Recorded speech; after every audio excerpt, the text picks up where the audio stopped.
Donc bonjour à toutes et tous et bienvenue dans cette nouvelle séance du séminaire DiscoursNet Paris, approche discursive en sciences sociales, co-animé par Johannes Angermüller, Marc Lady, Luciana Radougagui et moi-même.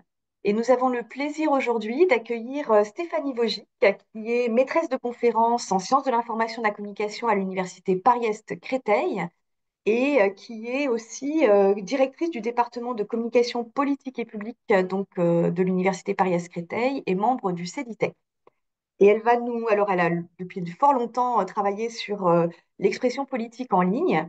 Et aujourd'hui, elle va nous présenter un travail qu'elle a mené sur les commentaires sur les pages Facebook de deux candidats à la présidentielle de 2017 pour examiner ce qu'elle qualifie de conflictualité numérique et qu'elle va nous présenter. Stéphanie, à toi la parole.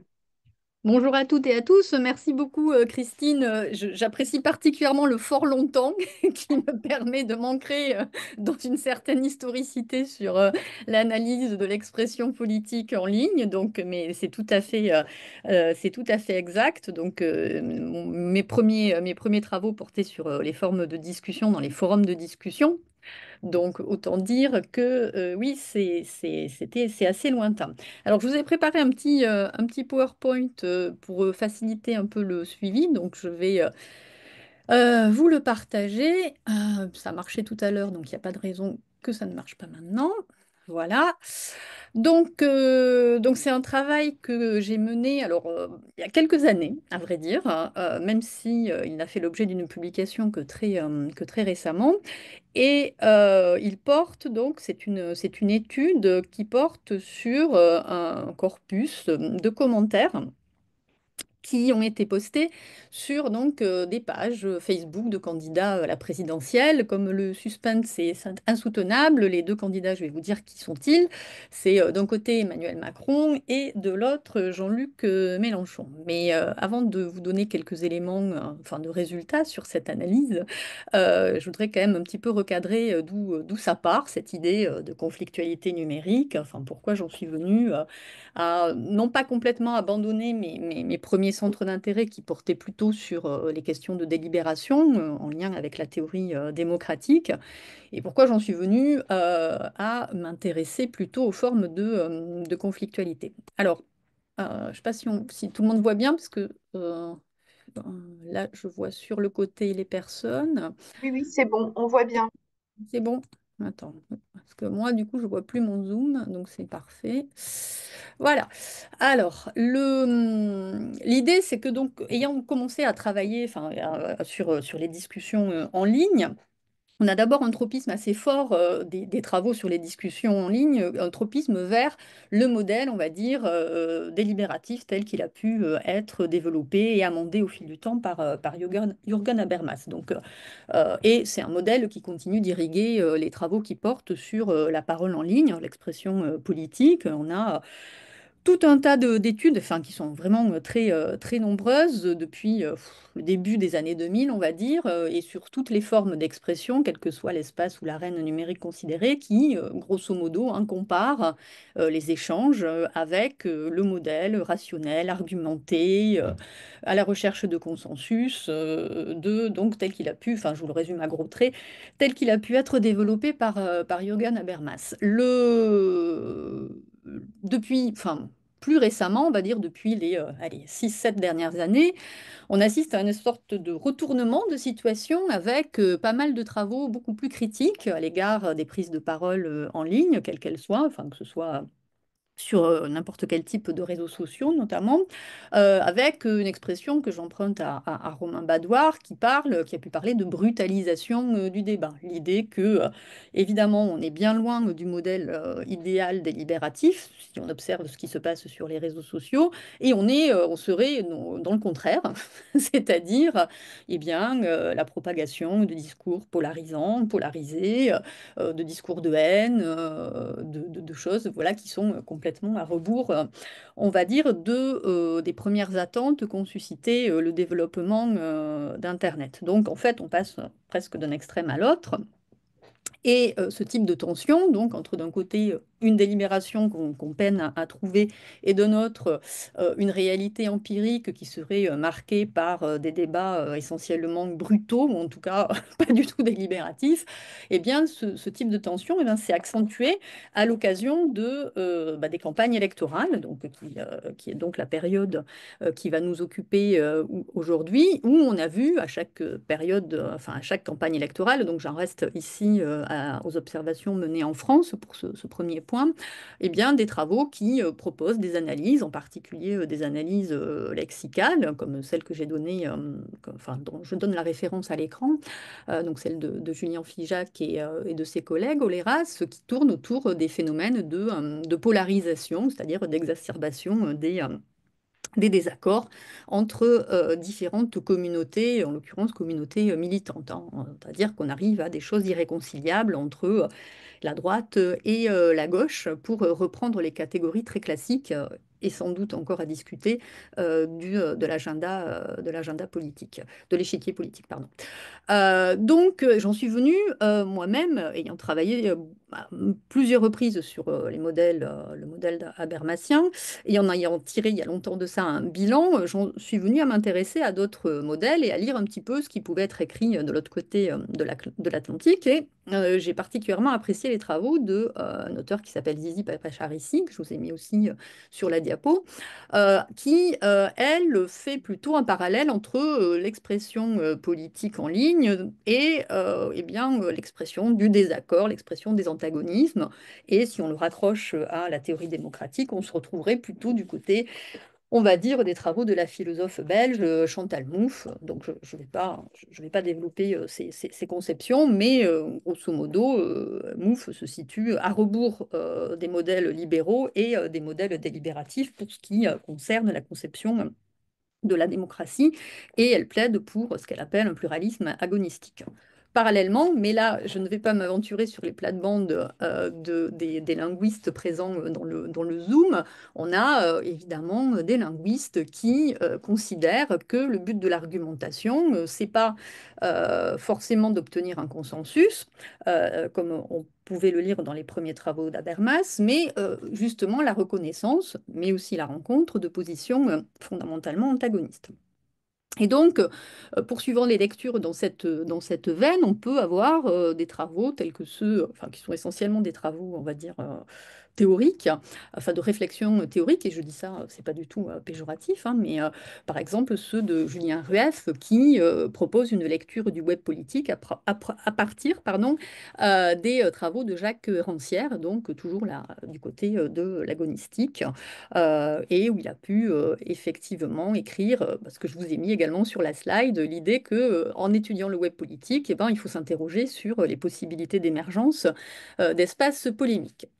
Donc, ça m'a conduit à poser un certain nombre de questions un peu générales sur un certain nombre d'espaces. Donc, est-ce qu'on a des espaces qui favorisent ou pas la confrontation idéologique? Est-ce qu'on est, selon les espaces numériques, considérés dans des entre-soi avec des partisans qui sont déjà convaincus, hein? C'est un peu le retour de la thèse maintenant bien connue de la chambre d'écho ou du bulle de filtre, hein, l'idée que sur le web finalement est fragmenté et morcelé en petites communautés idéologiques qui s'affrontent plutôt qu'elles ne dialoguent. Quand il s'agit de désaccords et de conflictualité, ben, comment ça fonctionne, comment ça marche? Et puis, ben, une interrogation directement issue des sciences de l'information et de la communication, étant donné que eh bien, l'expression en ligne, elle n'est pas que, alors j'hésite à dire entre que discursive ou que textuelle, en tout cas, elle est multimodale. Est-ce qu'on a des formes de conflictualité qui s'expriment autrement que par le texte? Donc j'ai essayé de faire jouer des questionnements un peu plus précis sur un corpus que je vais vous présenter dans quelques minutes, puisque j'avais choisi, donc il y a quelques années, de travailler sur les commentaires sur Facebook. Alors pourquoi j'avais choisi Facebook? Parce que c'est moins vrai peut-être maintenant, mais parce que je me disais que sociologiquement parlant, les individus sur Facebook étaient probablement plus divers que ceux que l'on peut observer sur Twitter, où on a des études sociologiques qui montrent un certain profil très marqué de gens beaucoup plus politisé que la moyenne, plutôt homme, plutôt avec telle ou telle tranche d'âge, donc plutôt jeune, etc. Et donc, moi, je voulais avoir une diversité de profils parce que à ce moment-là, j'avais aussi l'idée que je n'ai pas pu mener bien à ce moment-là, d'associer donc l'étude des discours avec une approche sociologique de ceux qui produisent ces discours. Mais ce n'est pas ce que je vais vous présenter là, je vais juste présenter ce que j'ai pu analyser en termes de discours, justement. Et donc, je me suis posé un certain nombre de questions simples, comme vous le voyez à l'écran, avec d'abord, est-ce qu'on a des positions antagonistes qui vont s'exprimer, en effet, dans ces espaces de commentaires? Quels sont les arguments, s'il y en a? Est-ce qu'on a effectivement de la polémique qui se produit? Et puis, dernière question, alors là, peut-être ça demandera un peu plus d'élaboration, en tout cas de réponse aux questions. Quels sont les actes de langage que l'on observe, enfin que l'on peut observer en rapport avec un caractère conflictuel des échanges? Parce que j'avais volontairement délaissé une approche justement lexicale, enfin d'analyse de contenu avec des logiciels, enfin que ça soit automatisé ou non. Hein, j'ai pas choisi cette voie-là. J'étais plus intéressée par le repérage des modalités de soutien ou de critique qui me paraissaient pas très solubles dans une analyse de type lexical. Mais peut-être je me suis trompée, vous me le direz un petit peu dans la discussion, peut-être. Alors, quel est mince. Quel est le corpus que j'ai étudié enfin, dans ce travail? Donc, je vous ai dit, j'ai pris, donc c'était à l'occasion de la campagne présidentielle de 2017.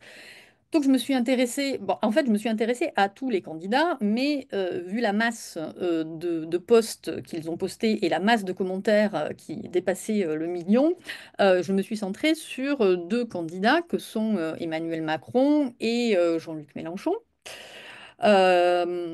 Et j'ai choisi donc de faire une sorte de comparaison de la conflictualité à partir de commentaires qui ont été postés sous les posts initiaux, donc et de Jean-Luc Mélenchon et d'Emmanuel Macron, avec une thématique similaire, pour qu'on puisse justement avoir une possibilité de comparaison, même avec toutes les limites que ça peut comporter.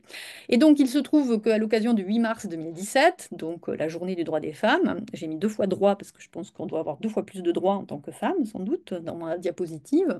Eh bien, ils ont chacun, enfin tous les candidats ont mis un petit post en rapport avec le droit des femmes, avec des styles et des thématiques très différentes. Donc là, je ne vous ai pas mis celui de Macron, mais je vais vous le décrire. Je vous ai mis le poste de Jean-Luc Mélenchon, qui, donc le jour de la journée du droit des femmes, va visiter les locaux d'un journal à Marseille et qui va également visiter un club de boxe féminin également à Marseille et qui en profite pour mettre sur son poste le lien vers le livret égalité femmes-hommes produit donc par son mouvement politique. De son côté, Emmanuel Macron, lui, va poster également quelque chose en rapport avec le droit des femmes et ce sera un extrait d'une sorte de meeting, c'est pas vraiment un meeting, mais on va dire un rassemblement, où il réaffirme donc Macron son engagement pour l'égalité entre les femmes et les hommes. Et j'ai pas mis la photo, mais c'est une photo du candidat encadré par deux femmes avec le texte sur l'engagement de Macron pour l'égalité des droits et avec le hashtag Elle marche, hein, qui était donc un hashtag utilisé par ailleurs sur Twitter pour marquer cette journée. Je me permets juste de signaler que ce que vous avez à l'écran, c'est pas la capture d'écran originale, c'est un extrait d'une base de données que j'avais constituée pour l'occasion, parce que j'avais procédé à l'analyse, on va dire à la collecte automatique des posts et des commentaires. Donc je n'ai pas fait une analyse, je n'ai pas fait une capture, on va dire à la main, hein, de chacun des posts. J'ai fait un petit programme pour récupérer tous les contenus et donc c'est pour ça que ça n'a pas pas la physionomie d'un post Facebook comme vous pouvez en avoir enfin, en tête. Ça ne ressemble pas à ça. Il n'y a pas les métriques, par exemple. Il n'y a pas les likes, etc. Il y a, en tout cas sur la diapositive, ça vient de la base de données. Et donc, au final, ça m'a permis d'avoir un corpus relativement digeste de 356 commentaires, même si effectivement, c'est pas égal. Donc, 140 commentaires sur le post, sous le post de Jean-Luc Mélenchon et 216 commentaires sous le post d'Emmanuel Macron. J'avais annoncé la venue du chat, pardon. Donc, tu t'en vas, voilà. Euh, donc digeste dans le sens où on peut le lire, on peut prendre le temps de lire attentivement ce qui est, enfin, voilà, ce qui est posté. Alors, qu'est-ce que... Pourquoi il ne veut pas avancer? Voilà.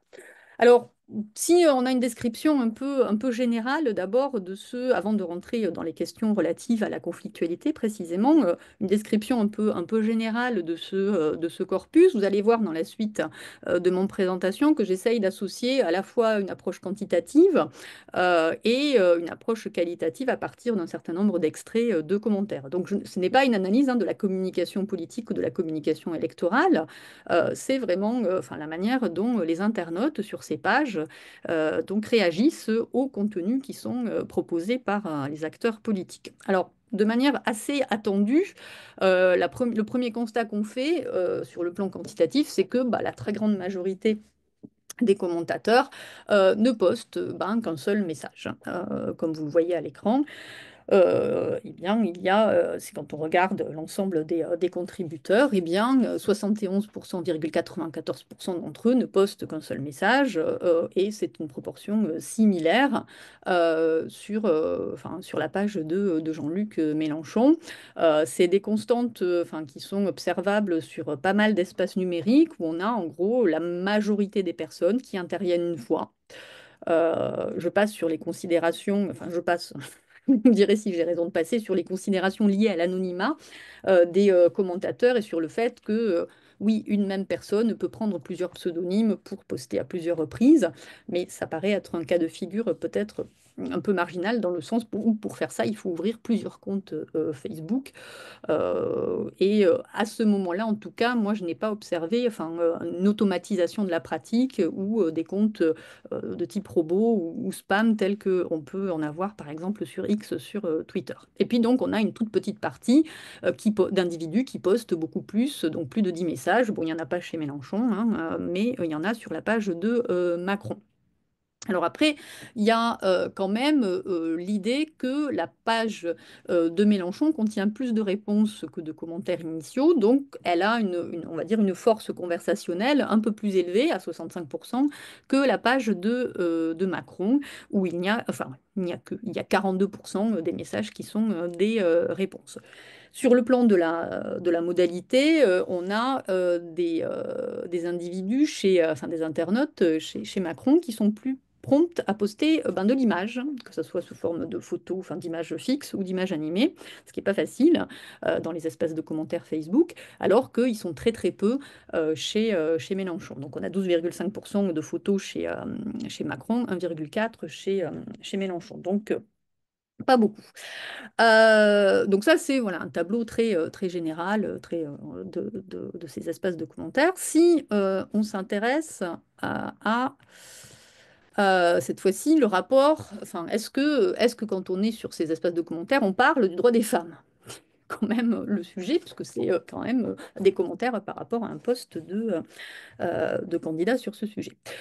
Eh bien, alors, il y a deux aspects hein, en termes de pertinence, hein, de ce que j'ai appelé ça la pertinence des commentaires. Donc, il y a la pertinence qui est enfin, thématique, topique, en rapport avec le poste du candidat, et la pertinence conversationnelle, c'est-à-dire que dans le cadre d'un échange, eh bien, un internaute va répondre à un autre internaute en répondant en rapport avec le sujet que le premier internaute évoque.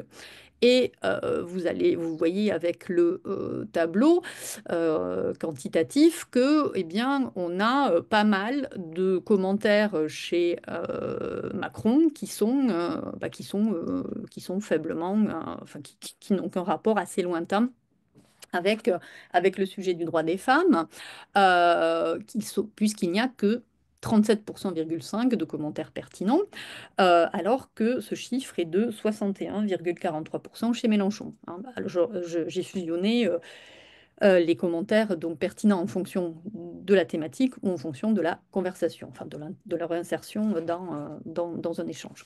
Je vous ai mis un exemple de post sur la page d'Emmanuel Macron qui n'a manifestement aucun rapport avec le droit des femmes, sauf à considérer que le fait d'avoir un costume joli a un rapport, mais bon, moi j'ai considéré que ça n'en avait pas. Le non codé correspond à autre chose que du texte, c'est-à-dire notamment et par exemple à des points d'exclamation, des formes de ponctuation ou à des liens. Parce qu'il y a des fois, il y a des personnes qui ne postent que des liens. Donc, et des liens qui parfois ne fonctionnent pas ou ne fonctionnent plus au moment où j'ai regardé l'espace de commentaires. Et donc c'est pour ça que j'ai un pourcentage assez élevé de commentaires que je n'ai pas pu coder. Donc, voilà, le premier aspect qu'on pourrait retenir, c'est le caractère un peu distendu des commentaires en termes de topic ou de conversation de l'espace d'Emmanuel Macron. Alors, maintenant, si j'en viens à ce qui m'intéressait un petit peu plus, à savoir notamment les modalités argumentatives. Alors, je n'ai pas de détails, je n'ai pas fait le détail des types d'argumentation. Donc, pour ceux qui parmi vous sont des spécialistes de l'analyse de l'argumentation, vous allez être un peu, sans doute, un peu déçus, puisque mon codage consistait à considérer c'est argumenté ou c'est pas argumenté. Donc, c'est assez basique, on va dire. Et le premier constat que l'on voit, c'est que la majorité, l'écrasante majorité des commentaires qui se trouvent sur ces espaces ne sont tout simplement pas argumentés.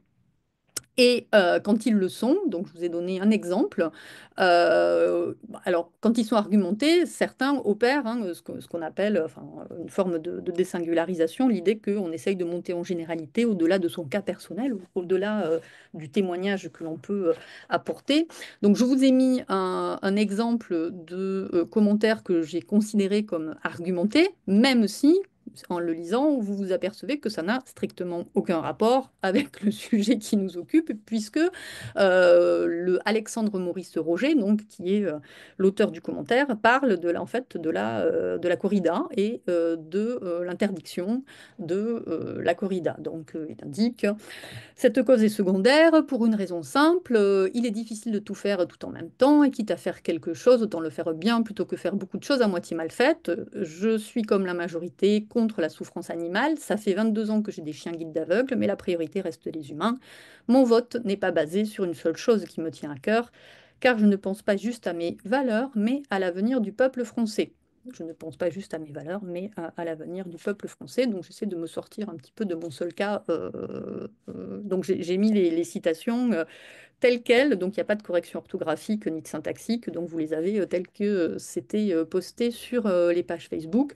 J'ai mis entre guillemets les auteurs, parce que c'est possiblement des pseudonymes.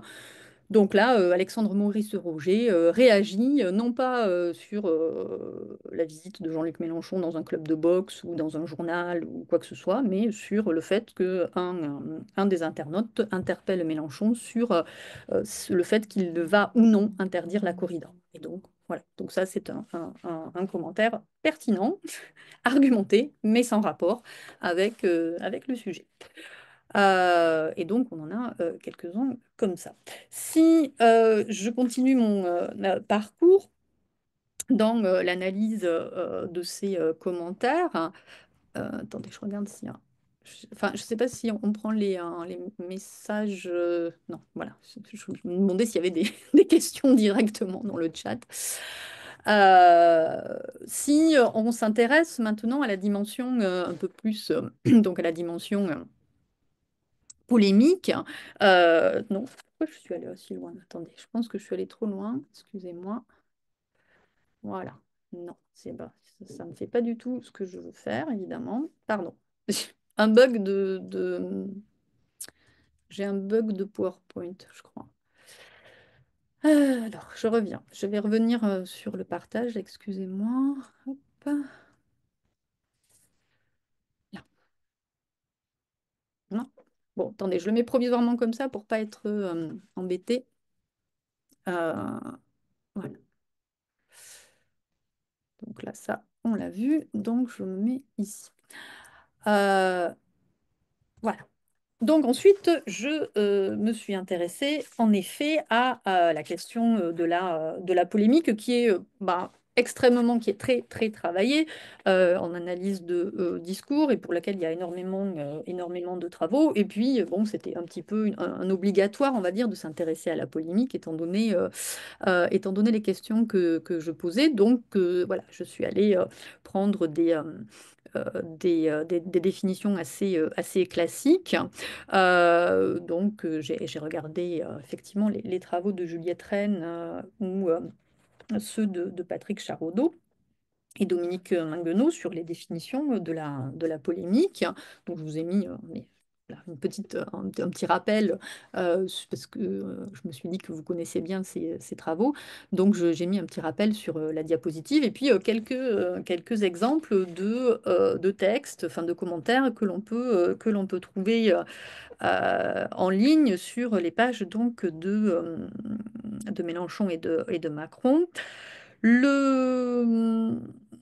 Alors, c'est des choses qui, là encore, sont pas très, c'est pas, enfin, c'est pas très, très étonnant. Si on regarde sur un plan quantitatif, on s'aperçoit qu'il y a quand même pas mal d'échanges, et c'est ça qui m'avait aussi posé problème quand j'avais regardé c'est le fait de considérer si un contenu en tant que tel était polémique ou s'il fallait considérer eh bien, les échanges polémiques, c'est-à-dire qu'il y ait au moins deux commentaires qui soient polémiques.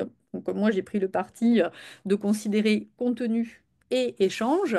Par exemple, le premier commentaire que je vous ai mis à l'écran, réveillez-vous, on vous a enlevé votre cerveau ou quoi, vous serez responsable si vous votez pour ce pantin, votre truc, un grand fourre-tout avec plein de vioques de gauche, c'est ça votre renouveau sérieux? On peut trouver sur la page de Macron, donc au 10 mars 2017. Moi, j'ai considéré effectivement qu'il s'agissait là d'un propos polémique, tout en considérant également que le deuxième, oui, Lucas, donc Daniel Mercier s'insère dans une conversation avec un dénommé Lucas. Soyons plus forts que ces menteurs de médias, la force viendra du peuple et de son bon sens, abat l'oligarchie, les pourris de fric qui se nourrissent sur notre dos. Donc j'ai considéré que ces deux types de commentaires pouvaient être considérés comme polémiques. Je vous ai mis les choses, on va dire, on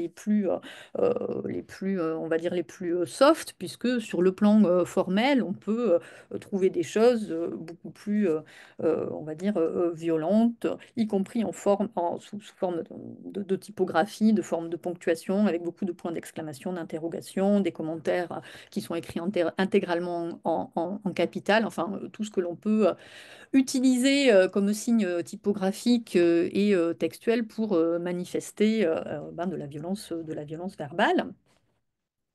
Je reviendrai peut-être un petit peu après sur la dimension, enfin, je reviendrai après sur la dimension critique, mais il faut noter que dans la plupart des cas, et ça c'est un point assez intéressant, les propos polémiques qui s'articulent souvent à une dimension critique des internautes, eh bien, ils portent sur la disqualification des candidats ou la disqualification d'une entité chez Mélenchon, l'entité en question, ce sont souvent les médias, d'une part, et d'autre part, le système financier. Donc ça, c'est des entités qui font l'objet d'une critique, de violences verbales, etc. Alors que chez Emmanuel Macron, on aura plutôt une critique qui porte sur le candidat lui-même et son attitude, son ethos on va dire de banquier et le fait qu'il soit finalement peu authentique, enfin, d'après les personnes qui s'expriment sur sa page. Donc, potentiellement, on peut se dire que effectivement, la page de Mélenchon attire plutôt des partisans, alors que celle de Macron attirerait plutôt des opposants à ce candidat. Alors, donc je passe sur, j'aurais d'autres exemples hein, de propos polémiques, mais je m'en tiens à ces considérations quantitatives sur le fait que y en a quand même un quart sur chacune des deux pages des échanges donc, qui prennent une dimension polémique. Si j'avance un petit peu dans ce que j'ai pu regarder, donc là, en effet, je me suis intéressée cette fois, enfin, dans la suite des interrogations que je vous ai rapidement présenter à la place donc de la critique dans les commentaires. Et là, je me suis donc fondée sur la théorie des actes de langage alors, n'étant pas une analyste de discours, donc j'espère que vous pardonnerez les éventuelles erreurs que je peux produire, mais ce que je vous dis là, c'est moi je fais partie d'un laboratoire donc, qui est le CEDITEC, hein, et donc j'ai pu avoir l'occasion d'échanger avec des vrais analystes de discours, alors que mon origine est plutôt infocomienne. Et donc, c'était une discussion. Pourquoi je me suis fondée sur les actes de langage? Eh bien, je dois dire que j'avais pas utilisé cette théorie au départ, puisque j'étais partie sur une catégorisation un petit peu différentes. Et après discussion au sein de mon labo, et notamment avec une collègue qui s'appelle Alice Crick-Planck, eh bien, elle m'a convaincue, faut dire, hein, de ne pas considérer les commentaires, parce que j'avais une catégorie, c'était opinion, par exemple. Et elle trouvait que c'était aberrant d'avoir une catégorie opinion en tant qu'analyse de discours, et parce que selon elle, effectivement, on réifiait un peu une opposition entre les faits d'un côté et l'opinion de l'autre, ce avec quoi j'étais assez d'accord. Donc, on a commencé à élaborer plutôt une catégorisation en fonction des actes de langage, et en particulier des actes qui permettraient au début c'était ça mon interrogation, de qualifier ces espaces numériques plutôt comme étant des espaces de soutien ou des espaces critiques. Et c'est pour ça que vous avez évidemment non pas tous les actes de langage possibles et imaginables, et que vous n'avez pas une catégorisation hyper raffinée comme il peut y avoir dans les théories initiales et dans les synthèses qu'a pu faire Kerbrat Orecchioni, mais vous en avez que quelques-uns que l'on retrouve le plus souvent, et surtout ceux qui m'intéressaient le plus en matière de conflictualité. Et donc, ce sont essentiellement ceux de la critique, de l'interpellation et de la menace, sachant que les mobilisations, propositions, soutien étaient plutôt, dans mon esprit, des choses qui allaient dans le sens du candidat, et qui s'apparentaient plutôt à une proposition de soutien de la part des internautes. Euh, bon, parce que par ailleurs, il y a énormément de travaux qui portent sur les outils tels que Facebook comme étant des outils, on va dire, de mobilisation d'un candidat dans le cadre d'une campagne, donc dans une lecture que je qualifie un petit peu de fonctionnaliste, hein, ce qui n'est pas celle que j'ai optée, enfin celle que j'ai choisie ici. Quand je dis une lecture fonctionnaliste, c'est quand on se dit, ben, tiens, à quoi sert tel ou tel outil numérique? Et on a beaucoup de travaux qui font des typologies des outils numériques en disant, bon, ben, les RSN, les réseaux sociaux numériques, c'est des outils essentiellement de coordination de la campagne et de promotion du candidat. Et donc, ce n'était pas l'optique que j'ai choisie. Donc, je n'ai pas reconduit l'opposition entre un énoncé factuel, un fait et une opinion, et donc j'ai essayé d'analyser les différents actes de langage, même si, encore une fois, je ne les ai pas euh, tous retenus. Alors, qu'est-ce que on observe? Vous avez peut-être, si vous faites le total, évidemment, on se rend compte que bah, ça fait pas 100, ça fait pas 100 parce que ça serait trop facile, parce que dans un même commentaire, il y a plusieurs actes de langage, donc c'est multi-acte. Donc, je vous ai mis quelques exemples d'ailleurs, enfin un exemple au moins, on va dire, du multi-acte, enfin du fait qu'un même commentaire puisse s'inscrire dans différentes catégories. Sans trop de surprise, et peut-être c'est là aussi qu'il y a la plus grande critique que je peux me faire à moi-même, c'est que c'était tellement peu raffiné, on va dire, en termes de catégorisation, que du coup, la catégorie affirmation, elle explose dans le sens où il y a énormément de commentaires qui sont dans la catégorie d'affirmation. On a 40,28% et 42 pour Macron et 42,14% pour Mélenchon.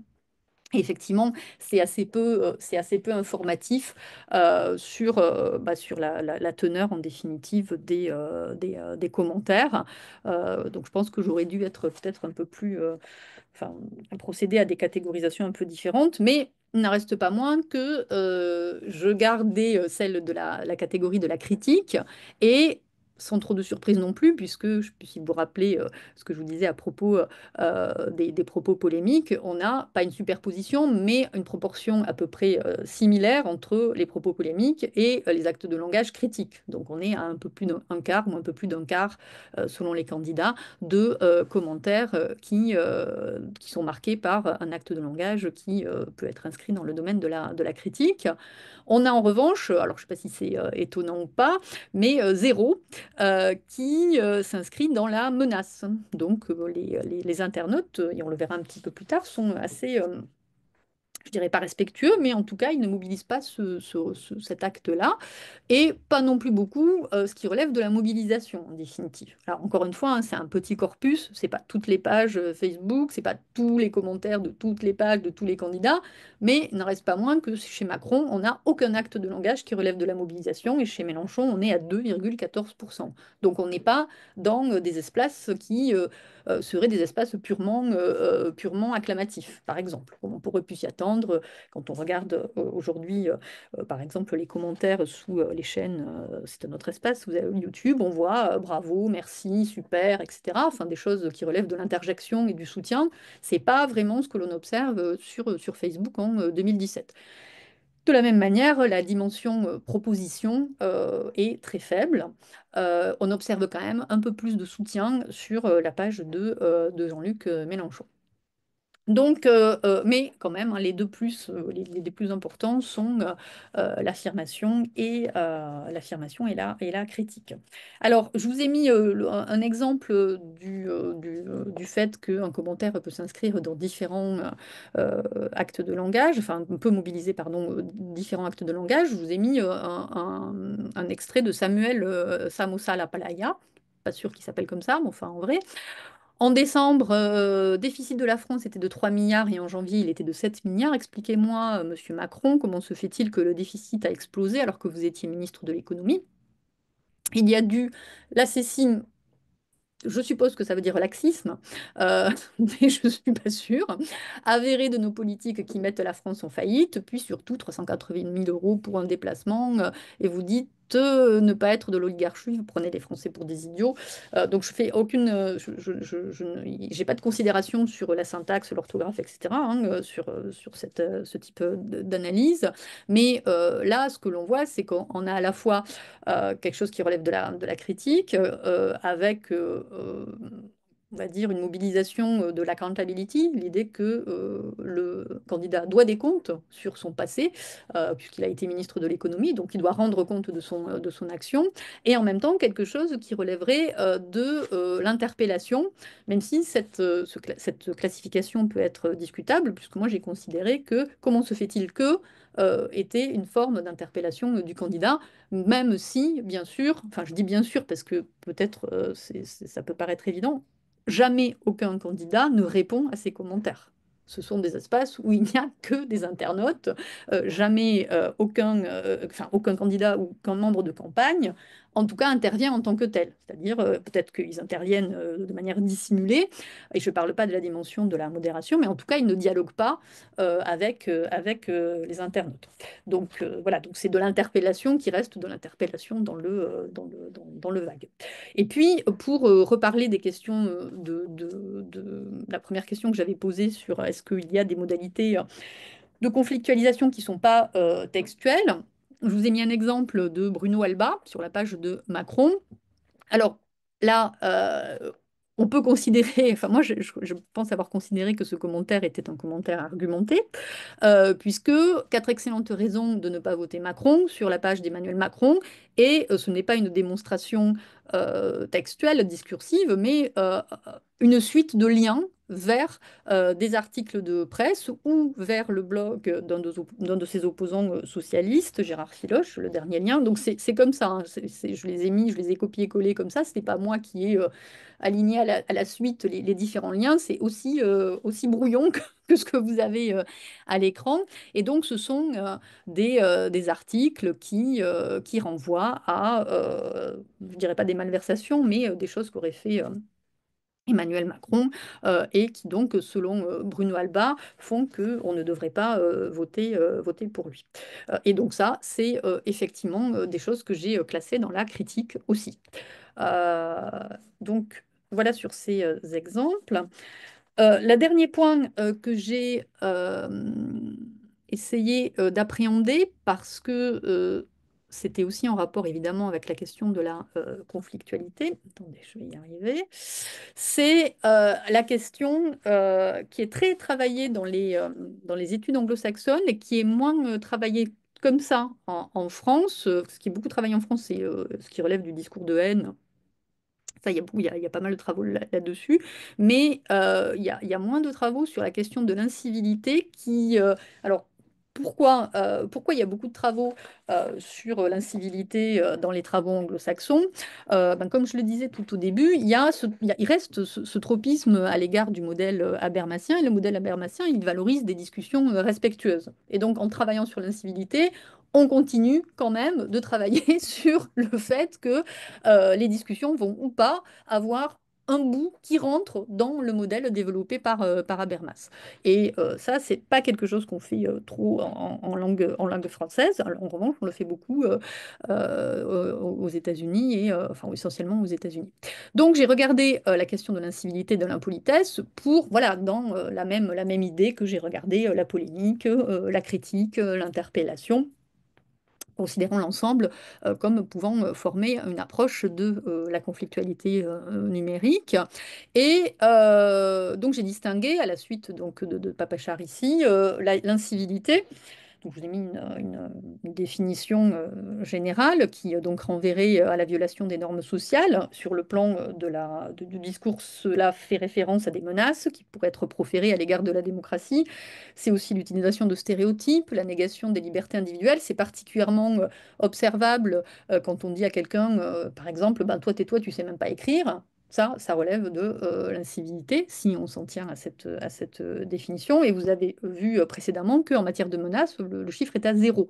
Donc, on a en réalité des espaces qui ne sont pas si incivils que ça. En revanche, eh bien, l'impolitesse, beaucoup plus courante, qui est l'idée de mettre en danger l'échange langagier à travers l'utilisation d'injures, d'insultes, de violences verbales.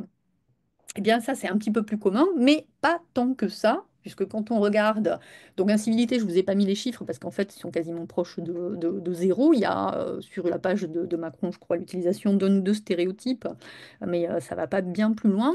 En revanche, oui, sur les formes d'impolitesse, qui sont sans doute pas exhaustives, on a quelques traces, enfin, d'apostrophes, d'injures, mais c'est pas massif non plus, puisque quand on regarde la dernière ligne, qui est aucune forme d'impolitesse, on est à 64%, un peu plus de 64% chez Macron, et plus des trois quarts des commentaires chez Mélenchon qui ne contiennent aucune forme d'impolitesse. Et donc, si on fait un parallèle avec...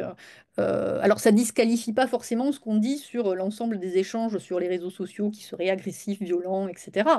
Mais en tout cas, sur ce petit espace-là, même s'il y a des considérations qui peuvent être très critiques, bah, les formes demeurent relativement respectueuses. Et c'est des choses qui ont pu être constatées par ailleurs dans le cadre d'études plus anciennes, en particulier des études qui portent sur des groupes fermés, donc des groupes Facebook.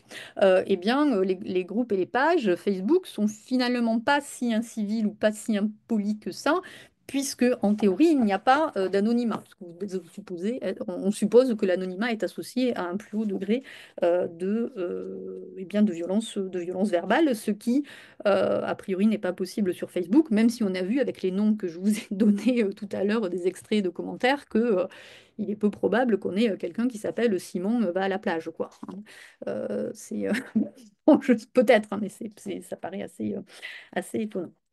Alors, pour terminer cette présentation, je pense que je suis à peu près je suis bien dans les temps là quand même. Je regarde Christine sur son petit. Pour conclure cet aperçu, on va dire, des commentaires postés sur les pages Facebook, on a en effet des espaces qui, comme beaucoup d'autres espaces numériques, sont des espaces où les gens vont une fois, en tout cas sur ce poste-là, ils n'insistent pas. Ils laissent un message, ils interviennent de manière épisodique, mais ils n'engagent pas véritablement des échanges et des conversations suivies. Selon que l'on regarde la page de Macron ou de Mélenchon, on a des choses qui ne sont pas toujours en grand rapport avec le sujet qui est posté par le candidat. Je pense que je ne vous ai donné aucun exemple de commentaires en rapport avec la journée du droit des femmes, parce qu'il y en a pas beaucoup. Il y a une logique, effectivement, que l'on trouve beaucoup plus réactionnelle que délibérative. C'est dans le sens où dont on regarde catégorie des actes de langage, par exemple, du côté du soutien, on est à 20% chez Mélenchon, ou critique, en particulier sur la page de Macron. Et on a quand même une forte, comme je l'avais dit de manière un peu légère tout à l'heure, sur la place des polémiques qui sont présentes dans un quart des commentaires, avec plutôt des choses qui relèvent de la disqualification du candidat, disqualification sur ses qualités personnelles, sur ses compétences, sur sa façon d'être, plutôt qu'un désaccord ou sur des propositions politiques bien identifiées. Puisque en réalité, tout à l'heure je vous ai montré le post initial de Jean-Luc Mélenchon. Personne ne discute du livret égalité femmes-hommes dont il a posté le lien. Personne hein, ne fait référence à ce document dans les commentaires. Donc, il n'y a pas de discussion sur les propositions. Et de fait, on ne sait pas quelles sont les propositions concrètes de Mélenchon sur cette thématique. Et puis, il y a des ennemis, des adversaires hein, qui sont quand même identifiés dans ces commentaires. Ce sont les adversaires habituels de la rhétorique mélenchonienne. Hein. Donc, c'est pour ça que aussi on peut soutenir sans trop de difficultés que la page de Mélenchon est plutôt une page partisane en tout cas qui fait s'exprimer ses partisans. Donc les adversaires sont encore les médias traditionnels, toute une critique hein, de Mélenchon sur le fait que les médias ne lui rendent pas suffisamment justice et le dépeignent comme quelqu'un, enfin, le dépeignent de manière peu favorable. Et bien sûr, le système financier, hein, vu comme une entité un peu nébuleuse, enfin très nébuleuse, mais en tout cas qu'il conviendrait de démanteler.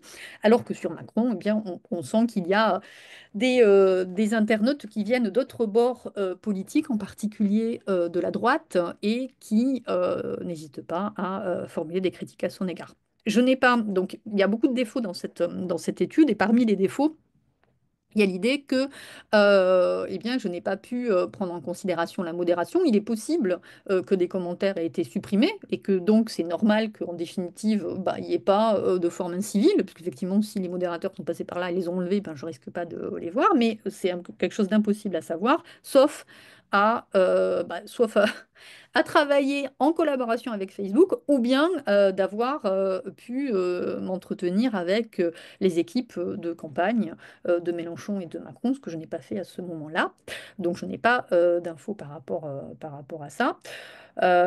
Et puis, la dernière chose donc, que j'ai mis dans la conclusion, mais j'avais aussi commencé par ça, c'est l'idée que il y aurait enfin, entre autres choses qui pourraient être faites, c'est d'essayer d'associer cette analyse avec une approche un peu plus sociologique des personnes qui ont effectivement commenté avec une question notamment, parce que là on a assez peu d'informations, des effets sur l'incivilité, sur la propension des gens à s'exprimer ou pas. En définitive, quand les personnes elles-mêmes ont connaissance du risque qu'elles prennent à prendre la parole, c'est-à-dire se faire insulter, injurier ou faire l'objet de différents types de violences verbales, est-ce que ça les décourage de s'exprimer et quel est le rôle, on va dire, des variables sociologiques ou politiques dans cette faculté ou pas à s'exprimer en ligne. Voilà, je m'arrête là. Je, je vous ai, et puis, merci pour votre attention attentive.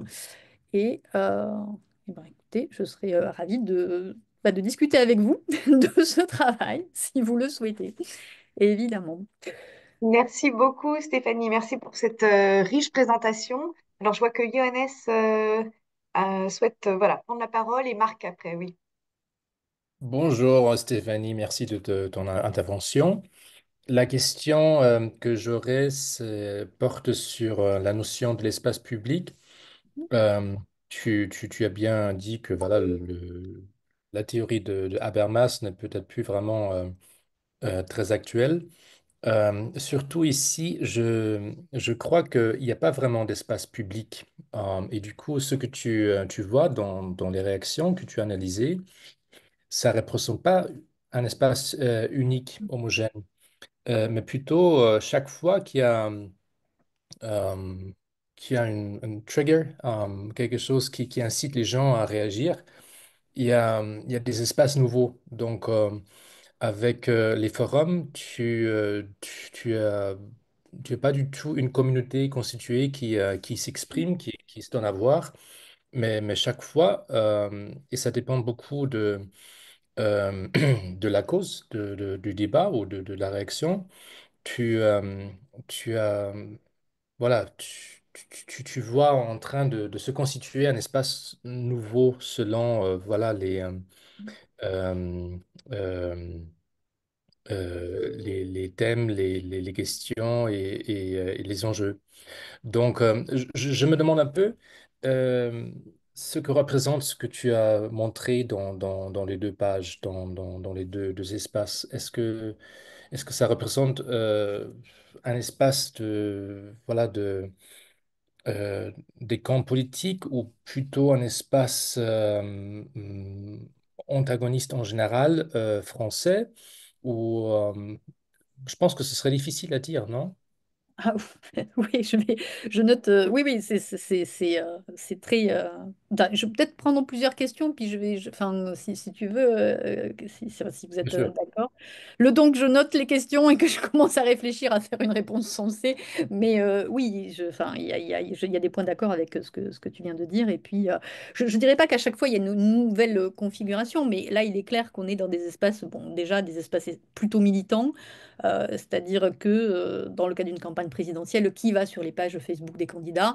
Je m'attendais à une plus grande diversité d'ordre sociologique. En réalité, il y a beaucoup de militants ou de sympathisants qui s'expriment. Donc, j'aurais tendance à penser, à travers ce tout petit exemple, parce que là, je vous ai présenté un travail sur le droit des femmes, mais j'ai fait la même chose à propos de commentaires sur des posts qui portent sur le terrorisme, puisque précisément, mon idée était de chercher la conflictualité, et donc j'avais choisi des sujets qui, pour différentes raisons, peuvent donner lieu à des antagonismes, c'est-à-dire la conception de la femme dans la société et en politique, et puis la question du terrorisme. Donc, en réalité, il n'y a pas tant que ça d'antagonisme qui s'exprime. Donc, moi, j'en suis restée à effectivement un espace réactionnel plutôt d'ordre publicitaire ou de critique, mais sans aller bien plus loin. Après, je pense pas que ça soit des mini, c'est pas forcément des mini espaces qui se constituent à chaque fois, mais non, c'est plutôt oui, oui, on va dire des espaces, on va dire subpartisans. Mais je vais essayer de raffiner ma réponse avec peut-être la question de Marc Glady. Peut-être pour rajouter un tout petit peu dans ce sens-là, je regardais un peu les forums de lecteurs de la Daily Mail. C'est un journal de droite, droite conservateur, conservatrice au Royaume-Uni. Et en fait, eux, ils ont une politique assez explicite de créer des forums, des espaces, des réactions parmi les lecteurs pour fidéliser. Et, et tu vois que chaque article un Mhm. espace totalement différent. Il y a Ah ouais. parfois 10 réactions, parfois il y a 10 000. Mhm. Parfois il y a plutôt des gens très voilà, excités, et parfois il y a des, euh, des débats assez civilisés. Et ça dépend parfois, je pense que du premier mot dans le Mhm. titre. Et donc c'est des triggers un peu arbitraires parfois, mais parfois ça part et parfois ça part pas. Et chaque fois, en fait, ça entraîne une communauté très différente. Et c'est tout ça, c'est dans cet espace énorme. d'un grand journal de droite. Et c'est pas du tout quelque chose de stable, hein. C'est absolument dynamique. Et eux, ils le savent. Donc, c'est un espace qui est absolument provoqué par le journal pour faire son business. Oui, alors après, enfin, ça dépend. Quand tu dis c'est des espaces tout à fait différents, c'est pas la même communauté. On peut supposer quand même que s'agissant d'un journal de droite, ils ont plutôt un lectorat de droite et que ces différences sont essentiellement des différences, on va dire, volumétriques ou dans la nature des échanges. C'est-à-dire quand tu dis il y en a, il y a 5 commentaires, il y en a d'autres, il y en a 10 000, quoi. Donc c'est pas le même volume, on va dire, qui apparaît. Et puis enfin, je ne sais pas, hein, je ne connais pas les forums du Daily Mail, mais après, est-ce qu'on n'a pas les mêmes ressorts idéologiques qui apparaissent, quel que soit l'article, quoi. Enfin, parce que là, la difficulté, c'est que j'ai pas fait quelque chose de transversal, c'est-à-dire il aurait fallu que je puisse prendre les mêmes candidats, que je regarde encore différents autres articles et que je puisse voir si les gens enfin, ils réinterviennent sur d'autres, on va dire, sur d'autres postes de candidats. Et ça, je l'ai pas fait et c'est bien dommage. Ça fait encore partie des choses qui auraient pu être faites. Et on aurait pu voir s'il y a une circulation, on va dire, des individus d'un espace, enfin, dans un même espace. Comment ils circulent sur différentes thématiques, quoi. Et qu'est-ce que c'est qui mobilise en fonction du poste et en fonction, bah là, c'était la boxe, le droit des femmes, est-ce qu'ils ont exactement la même attitude quand il est question du droit des animaux ou de la politique étrangère, quoi. Un petit peu comme ce que tu dis à propos du Daily Mail, quoi. Hmm. Bon, merci, hein. D'accord. Merci à toi. Il y avait Alors, Marc, Marc, Marc et puis après Caroline Chambon. Va tout à fait dans le sens des remarques de Johannes. D'abord, merci pour votre exposé que j'ai trouvé intéressant et qui m'a rappelé des souvenirs parce que moi j'ai travaillé un moment, exactement comme le dit Johannes, sur des articles de journaux en choisissant trois Mhm. quotidien à propos de l'affaire de l'immolation du chômeur à Nantes il y a une vingtaine d'années devant une agence Pôle emploi. Et ce qui m'intéressait justement, c'est de voir comment émerger des espaces de controverse hein, dans les commentaires en ligne des journaux et comment se construisait au fur et à mesure des échanges, alors des échanges pris après l'événement sur quelques jours, hein, mais avec des figures, différentes figures de dénonciateurs, de locuteurs qui donnaient à voir leurs opinions et commentaient leurs propres commentaires. Et du coup, créer un véritable espace de polémique. Et ce qui était étonnant, c'est de voir comment la polémique l'emporte, enfin un petit peu des choses sans doute que vous trouvez vous aussi, la polémique l'emporte sur la délibération d'une certaine manière, c'est-à-dire que on n'est pas du tout dans une exploration, disons, en profondeur et dans une montée en travail d'élaboration, je dirais. On a beaucoup plus des accusations, selon des logiques, d'ailleurs, j'avais utilisé Livindisch pour ça, selon des logiques qui ne sont pas du tout rationnels. Hein. Par moment, on va accoler deux événements le même jour en disant qu'ils ont un lien. On va critiquer, comme vous l'avez vu dans un, comme on le voit dans un de vos slides là, on va critiquer le vêtement. Mhm. Ou la présence de Madame Macron comme étant des symptômes d'une logique de classe qui met le pouvoir à distance du peuple, etc. Donc plein d'arguments euh, qui vont dans le sens de la polémique. Mais ce que je voulais dire, c'est que j'étais frappé, moi, par la construction d'interactions polémiques, alors que vous, il y a peu de commentaires sur les commentaires, j'ai l'impression. Enfin, vous l'avez pas signalé dans votre exposé. On n'a pas le sentiment que ces espaces sont des espaces où les gens s'interpellent, à défaut, comme vous l'avez dit, de ne pas pouvoir interpeller le leader politique. On s'interpelle entre soi.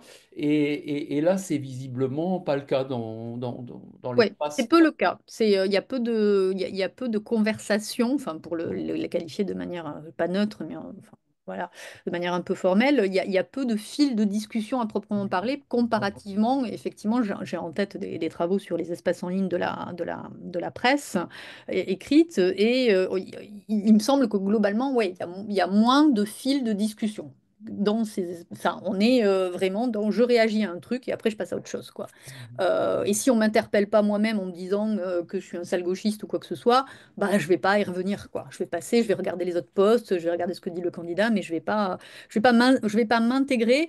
Il y a une exception cependant, je vais pas m'insérer dans un fil de discussion et avoir un échange qui soit controversé, polémique ou quoi. Il y a un truc enfin, qui ressort quand même, parce qu'il y a quand même une grosse différence hein, sur les espaces de la presse et sur des espaces partisans comme ça. C'est que c'est vrai que je voulais sortir de la tension entre, d'un côté, on va dire, la brutalisation, de l'autre côté, la délibération, puis finalement, je l'ai quasiment reconduite. Donc, des fois, on fait des choses et puis on aboutit à un truc voilà, qui est pas complètement satisfaisant.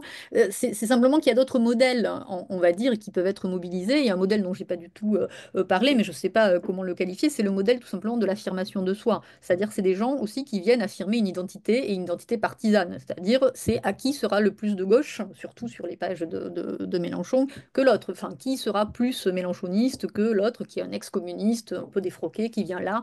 Et ça, c'est des dimensions qu'on trouve beaucoup moins, me semble-t-il, dans les espaces où on n'a pas cet enjeu d'avoir une identité idéologique, enfin, de porter quelque chose par rapport à, enfin, comme on peut observer, me semble-t-il, dans les espaces partisans, où il est quand même question de montrer qu'on a un background ou un sous-bassement idéologique où tu es enfin, beaucoup plus fort que quand on commente, je dirais pas, un fait divers, on va dire. Voilà. Oui. Oui, oui, c'est sûr, mais on a aussi, c'est une piste vraiment intéressante, ça, de regarder comment se mêle à la fois la présentation de soi, Oui, oui.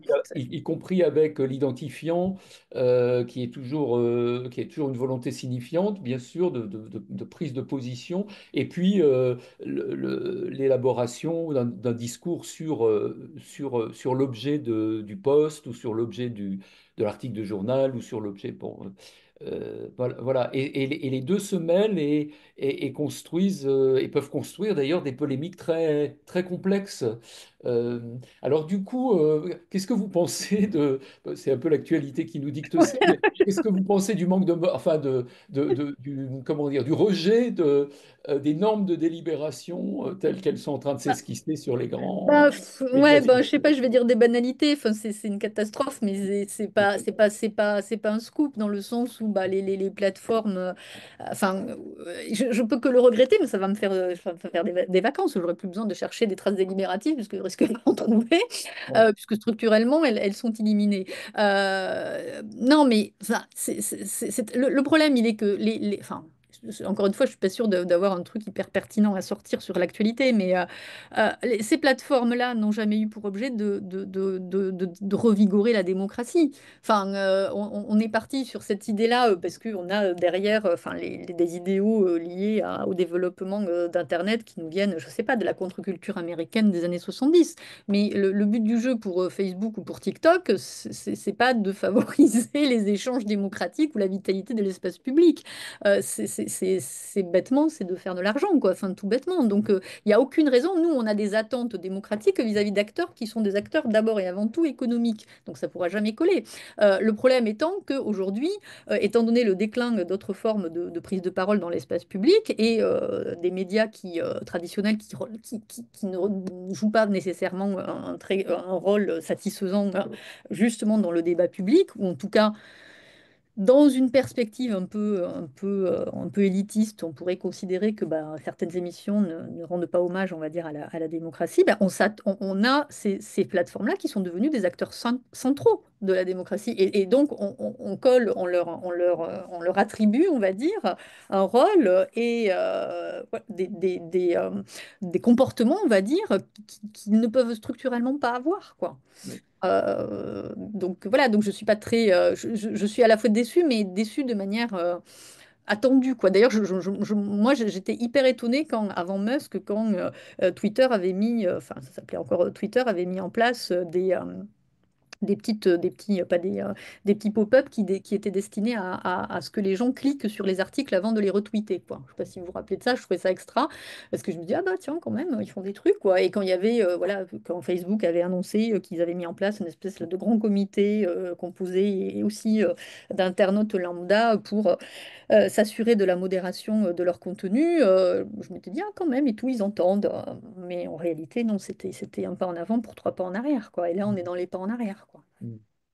Ce qui nous incite à essayer quand même de construire des modèles qui sont du côté de la performance des pratiques discursives en termes financiers. Bah, ou à militer pour l'existence de plateformes alternatives qui feraient l'objet d'une Absolument. régulation politique autre que Bien sûr. celle aux mains des Américains, par exemple. Bien sûr, c'est ce qui s'esquisse, c'est ce qui semble s'esquisser. On Merci pourrait- beaucoup. voilà. Merci à Merci vous. beaucoup. Caroline?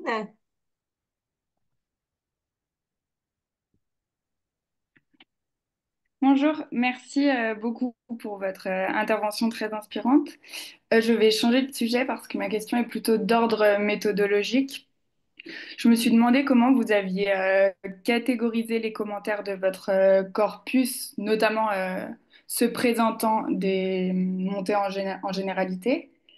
Parce que la question sous-jacente, c'est de savoir comment on pourrait procéder pour catégoriser ce genre de commentaires si le corpus était composé d'un million de commentaires. Ah ouais, mais je sens qu'il y a des préoccupations. Oui, Euh, je suis en alors, bah, troisième. ah ouais, non, mais le truc, c'est que moi, c'était facile, dans le sens où il n'y en avait pas beaucoup, et il n'y avait pas beaucoup de commentaires, donc je suis pas, enfin, sur ce poste, c'est d'ailleurs aussi pour ça hein, que je me suis centrée sur des choses très, très, très modestes, et quand il y avait de l'argumentation, les montées en généralité étaient très modestes aussi, donc il n'y a pas eu de catégorisation, pour le dire simplement, donc c'est très décevant ce que je veux vous dire, mais il n'y a pas eu, il y a eu simplement, on va dire, c'est argumenté. Au début, j'avais essayé de faire un truc hyper raffiné en me disant, bah tiens, il y a l'argument d'autorité. Puis j'avais commencé à lire des choses sur l'argumentation. Puis quand je voyais la masse de distinctions qui existaient, je me disais que j'allais jamais m'en sortir, quoi. Et puis, en fait, en lisant les commentaires, je me suis dit, c'était un peu sortir le bazooka pour écraser une fourmi, quoi. C'est-à-dire qu'il y avait tellement de choses argumentées que voilà, les montées en généralité, ça se compte pas sur les doigts d'une main, mais disons, il doit y en avoir une vingtaine. Donc on n'est pas dans la catégorisation. Si on devait opérationnaliser cette catégorisation-là, ben, déjà, il faudrait peut-être... Alors, je sais pas, je sais pas sur quoi vous travaillez, mais il y a deux façons de faire. Enfin, il y a deux façons de faire. Soit on carotte un extrait enfin, de ces 1 million de manière diversifiée et on travaille sur on réduit, enfin, on fait une opération de réductionnisme, on en prend 100 ou 1000. 1000, ça reste. Et on regarde comment ça peut fonctionner, la montée en généralité, sur ces 1000 postes. Enfin, je ne sais pas ce que vous avez.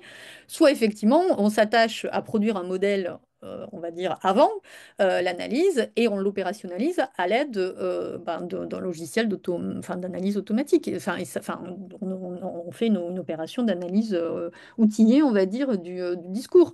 Mais ça peut pas être sur la montée en généralité, ça peut être très difficilement des logiciels qui sont utilisés pour les lexiques, c'est-à-dire pour les thèmes, comme Iramutex, ça marchera pas, je pense. Enfin, voilà, il y a des spécialistes dans le Zoom, là, donc je parle avec des pincettes. Et donc, plus vraisemblablement, soit il faudra produire un petit programme ad hoc, soit en passer, et c'est moins rigolo, par du machine learning, c'est-à-dire apprendre à la machine à reconnaître que tel poste, vous l'avez catégorisé comme étant quelque chose qui relève de la généralité, quoi. C'est pas, c'est faisable, c'est du boulot, quoi. C'est du boulot, mais c'est faisable. Mais c'est faisable aussi, ou alors vous avez une armada de doctorants, vous en prenez 15 et ils font chacun 1000 postes, quoi. C'est possible aussi. Mais là, ce qui sera moins drôle, ce sera parce que pour ce petit corpus, j'avais quand même un doctorant qui m'aidait.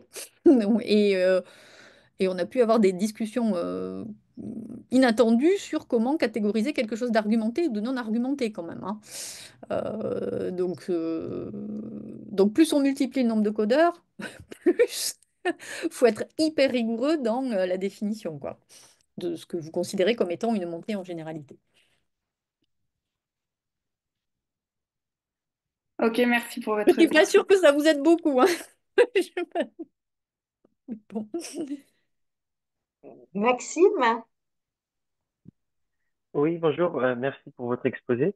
Je rebondis un peu sur ce que vous avez dit, mais est-ce que vous pouvez développer euh, la manière dont, du coup, avec votre doctorant, vous avez choisi, sous quels critères vous avez décidé comment dire, qu'un discours est argumenté et l'autre n'est pas argumenté? Euh, Parce que si on suit les théories de l'argumentation, enfin, il y a diverses perspectives théoriques dont notamment certaines qui disent euh,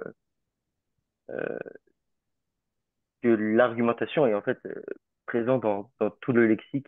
Euh, je pense aux théories de Maron Carrel, par exemple, euh, et celle de Zoll-Licro. Euh, voilà.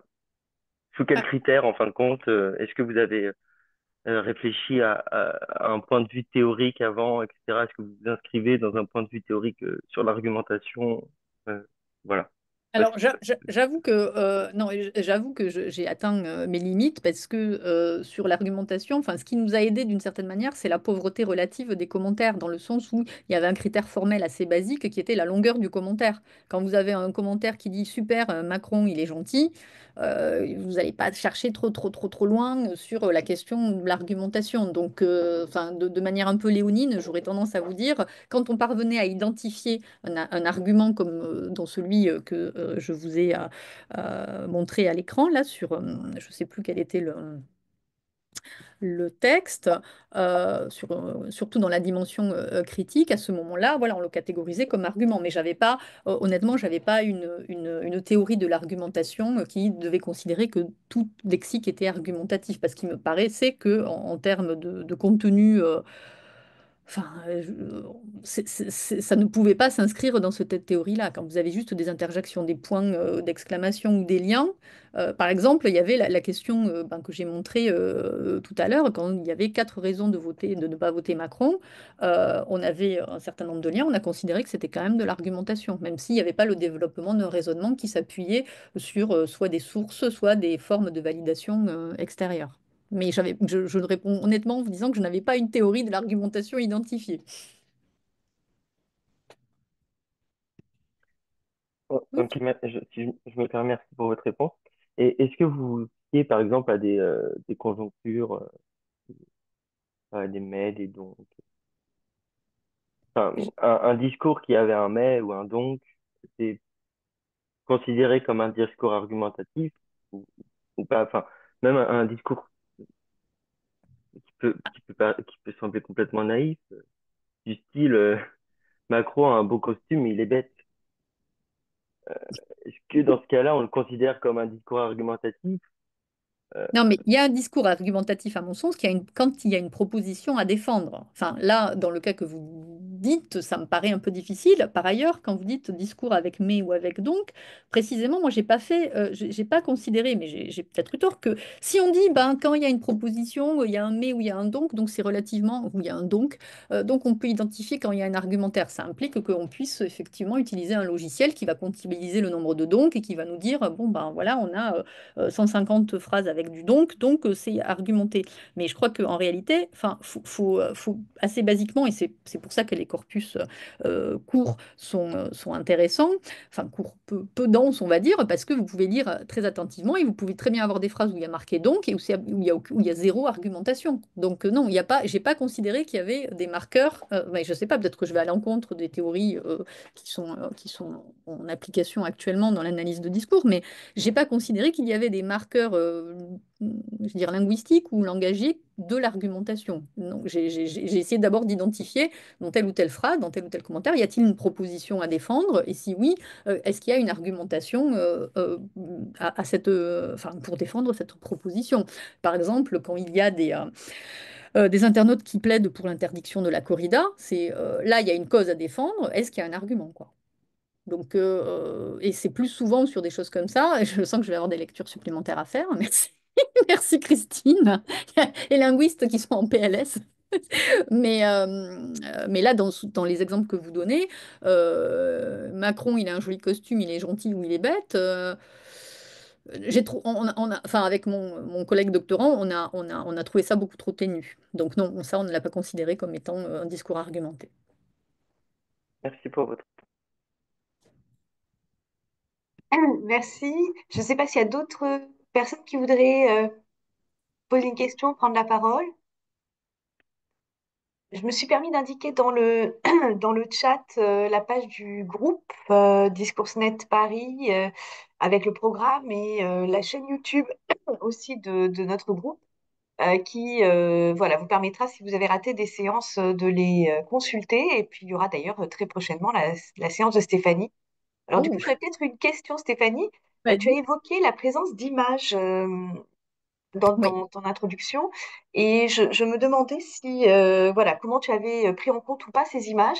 Et j'avais une question, parce que Dominique Pasquier a noté que sur Facebook, où on a effectivement une diversité de profils, on va dire, sociologiques par rapport à Twitter, les milieux plus modestes utilisent énormément les pancartes pour communiquer. Donc, je me demandais si tu avais observé la présence de pancartes dans le corpus, même si effectivement sur le 8 mars, c'est peut-être un peu, voilà, c'est difficile de présumer de l'ensemble des pages des candidats, mais voilà, si tu l'avais observé et si tu avais observé des images, je pense qu'aujourd'hui, il y a peut-être plus d'images qu'en 2017. Voilà, c'est une question.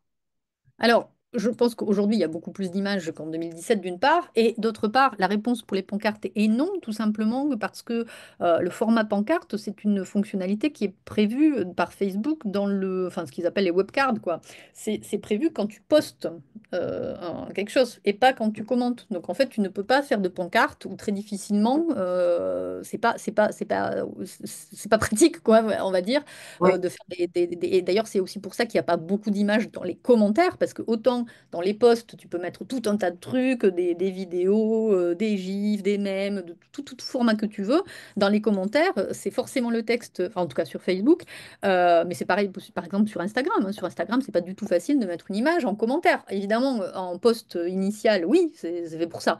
Mais dans les commentaires, c'est très compliqué. Et c'est d'ailleurs aussi pour ça qu'on pourrait dire qu'il y a quasiment enfin, il y a plus de richesse sur Twitter, y compris sous les formes argumentatives, parce que tu peux renvoyer à des liens, à des sources extérieures, à des images, à des vidéos, et que si tu veux faire ça sur Facebook, c'est hyper compliqué.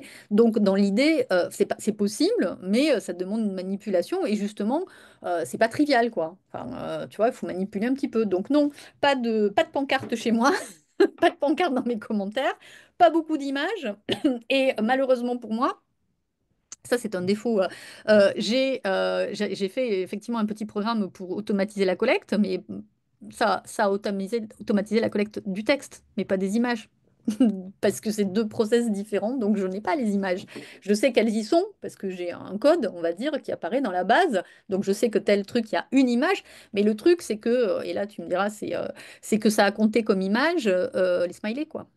ah oui, ok, C'est une image, enfin, dans le sens, enfin voilà, en termes informatiques, que tu mettes une photo de toi ou que tu mettes un bonhomme jaune qui sourit, ben c'est compté comme image, quoi. Et ok. ça c'est pas très drôle. Donc du coup, en termes d'analyse, enfin, c'est pour ça que c'est compliqué. Enfin, Facebook c'est le plus compliqué et c'est encore plus compliqué maintenant qu'on n'a plus d'accès à l'API qui permet d'automatiser la collecte. Donc ça fait partie des plateformes les plus compliquées à analyser. Enfin pour des gens, enfin comme nous, c'est-à-dire des chercheurs qui n'ont pas derrière eux une infrastructure comme ils peuvent avoir aux États-Unis, etc., où là ils peuvent mouliner, et qui n'ont pas et qui ne sont pas en cheville avec Facebook, avec Meta, etc. Parce qu'avant on avait la possibilité d'avoir une collaboration avec Meta, maintenant c'est fini, quoi. Donc non. Et pour le coup, c'est un autre travail que d'analyser les images elles-mêmes, quoi. C'est une autre approche. Enfin, là, mon truc marcherait absolument pas, quoi. Enfin, ce serait autre chose, quoi. Ok. Merci beaucoup. Ça montre aussi les limites, voilà, des corpus numériques, hein. C'est une vraie question, y compris méthodologique, hein, de voir aussi les angles morts. Tu évoquais la modération, la suppression. C'est vrai que ça demande un travail de titan, en fait, indépendamment du volume des données. Bon, de en leur fait, multimodalité et puis voilà, d'avoir des entretiens pour compléter ce qui rend la tâche quand même très difficile. ben oui, non, mais c'est pour ça aussi. Enfin, à la fois, c'est enfin, c'est un inconvénient. Si tu peux pas avoir une vision complètement panoptique du truc parce que, tu vois, sur un truc aussi petit que ce corpus-là, effectivement, tu n'as pas d'infos sur la modération. Tu sais pas trop qui sont les gens qui interviennent. Tu peux supposer que ce sont des militants, voilà, mais au fond, tu sais pas.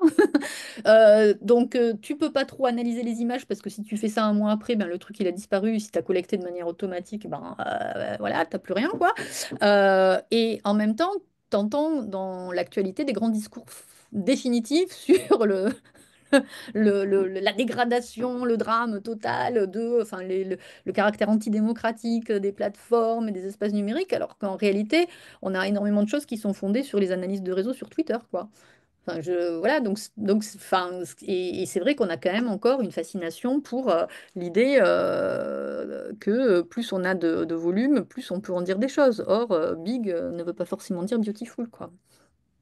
Voilà. Mais là, je fais une auto-pub au cas où. J'organise avec des collègues de l'ANR dont je suis responsable, puisque j'ai une petite ANR sur l'analyse de l'expression politique sur différentes plateformes. Et le 13 mars, à la Cité des Sciences, nous organisons un datathon sur les images en démocratie. Donc, je referai passer. Ben oui, parce que nous aussi, on a du texte, mais on a je ne sais pas combien de millions d'images sur Twitter. Donc, mais je vois qu'il y a Catherine Boucaud qui est dans le Zoom là, qui a écrit un grand livre sur l'analyse visuelle, quoi. Et c'est vrai que ça demande, enfin, analyser ce qui se passe en ligne dans ces espaces, ça nécessite moult compétences, quoi. Enfin, parce qu'il faut être à la fois analyste de discours, il faut à la fois des bases de sémiotique visuelle, il faut tout faire, quoi.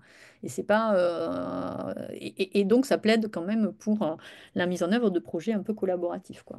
Sauf si, effectivement, on étudie trois commentaires, quoi. Je viens de mettre d'ailleurs dans le chat Ouais, mais je l'ai la déjà, il est en référence. open access, donc Voilà. je l'ai déjà, quoi. Mais merci beaucoup à toutes et tous. Et ben, on se retrouve le 14 février pour une séance avec Giorgetta Ciclarou qui présentera son travail sur l'exploitation des attentes discursives, modéliser la prédictibilité. Donc, tout un Ouais. programme. Merci Giorgetta. Et puis encore très bonne année à tous et toutes et au plaisir de vous retrouver. Merci Christine. Merci à vous pour l'invitation et très bonne année à toutes et à tous également. Oui, avec plaisir, Catherine. Ouais, en plus, j'ai pas vu tout le monde, mais il y en a d'autres enfin, il y a plein de gens dans le Zoom dont on pouvait citer les travaux, quoi. Merci, Christine. Merci, à bientôt. Au revoir. Au revoir.